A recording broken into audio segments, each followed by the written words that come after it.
अस्सलाम वालेकुम friends, welcome back to Top Smarties. Drama serial रात। जब से जैन के पास ईमान गई, सलार बहुत ही नाउम्मीद हो चुका है कि कभी भी वो जैन के पास दोबारा जा सकती है, उसे छोड़ सकती है।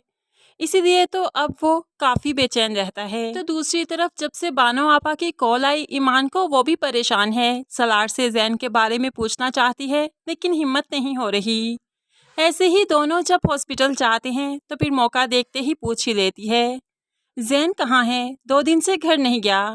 सलार को बहुत हैरत हुई, तुम मुझसे क्यों पूछ रही हो? मुझे क्या मालूम जैन के बारे में? तो ईमान नजरें चुराते हुए कहने लगी, नहीं, वो बानो आपा की कॉल आई थी, बस इसीलिए पूछ रही थी, और मुझे क्या मालूम कि वो कहाँ पर है, घर गया या नहीं गया। अब तो सलार को और भी दुख होने लगा। अगर तुम्हें नहीं कोई फर्क पड़ता, तुम नजरें क्यों चुरा रही हो? सच बोलने वाली नजरें नहीं चुराया करते। मुझे तो ऐसा लगता है कि तुम्हें बहुत फर्क पड़ा है। वो घर नहीं गया, तुम बहुत फिक्रमंद हो। ऐसे में दुखी हालत में सलार यहाँ से उठकर चला जाता है। ईमान भी परेशान हो जाती है कि सलार को अब नॉर्मल कैसे करेगी।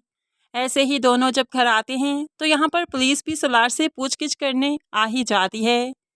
राहा का कज़न 2 दिन से घर पर नहीं है। उन लोगों को आप पर शक है, सलार पर शक है, क्योंकि लास्ट मुलाकात सलार और ईमान से हुई थी।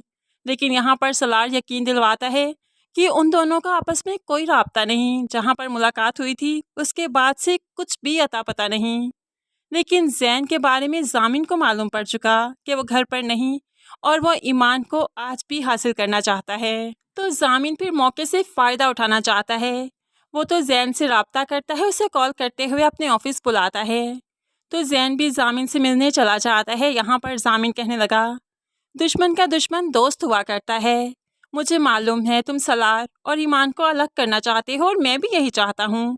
इस बारे में हम लोग हाथ मिला सकते हैं, मैं तुम्हारी और तुम मेरी मदद कर सकते हो। अब तो जैन को यह मौका अच्छा लगा। उसे लगा कि शायद वो ईमान को दोबारा से पा सकेगा जब सलार छोड़ देगा। लेकिन जैन की महज ये खुशफहमी है कि सलार उसे और ईमान सलार को छोड़ देगी, क्योंकि दोनों एक दूसरे को बहुत चाहते हैं। दोनों का रिश्ता बहुत मजबूत है। यहाँ पर शैला कामरान को भी फ़ोन करती है, मुझे जामिन की हरकतें आजकल ठीक नहीं लगती, प्लीज़ उस पर नज़र रखना। तो बेटा फिर माँ को बता ही देता है। उन्होंने कंपनी से 64% शेयर्स बेच दिए हैं, पता नहीं क्या कुछ कर रहे हैं, मुझे खुद कुछ मालूम नहीं। शैला को तो अब खतरे पड़ गए कि क्या हो रहा है, जामिन क्या करना चाहता है। लेकिन आखिरकार शैला जो सबके साथ बुरा करती आई है, अर्श से फर्श पर तो उसने भी जाना है। अभी तो शुरुआत है, अभी तो बहुत कुछ होना बाकी है। लेकिन ईमान सलार को देख देख कर काफ़ी गमसाता है। सलार ने तो बस चुप ठान ली, किसी से बात नहीं करता, ईमान से भी नहीं। लॉन में अकेला खड़ा था। रात के वक्त ईमान उसके पास आती है, उसके हाथ पर हाथ रखते हुए अपने होने का एहसास दिलवाती है। क्या हुआ सलार, इतना चुप चुप क्यों हो? शिकायत करो मुझसे, शिकवा करो, मैं सब कुछ क्लियर करूँगी। तुमने देखा नहीं मैंने जैन के सामने कैसे अपनी मोहब्बत का एतराफ़ किया? अगर मेरे दिल में कुछ भी बदगुमानी होती, कुछ भी मैल होता, या जैन के बारे में मोहब्बत होती, तो क्या मैं ये सब कुछ कह सकती थी?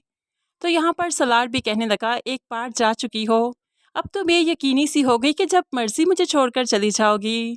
लेकिन सलार जो ईमान को टूट कर चाहता है, भला कितने दिन से नाराज़ रह पाएगा। बहुत जल्द दोनों फिर से एक हो जाएंगे। लेकिन खैर जैन और जामिन साहिब जो कुछ कर रहे हैं, इनके बीच में बदगुमानी दूरी एक बार तो ज़रूर आएगी। लेकिन यही दूरियां शिद्दत भी पैदा करेंगी, जो कि मोहब्बत की शिद्दत होगी। दूसरी तरफ सवेरा के पास भी आखिरकार तलाकनामा आ गया। जमील ने उसे तलाक भेज दी, लेकिन खैर इतनी आसानी से तो नहीं। जमील कोई ना कोई डिमांड तो ज़रूर करेगा, क्योंकि उसने ठान ली है कि आलिम साहिब के घर को बर्बाद करेगा। तो फिर खैर इतनी खामोशी से तलाक तो नहीं दे सकेगा। वो भी जैन के साथ हाथ मिलाएगा और इस घर को तोड़ने में भरपूर किरदार निभाएगा।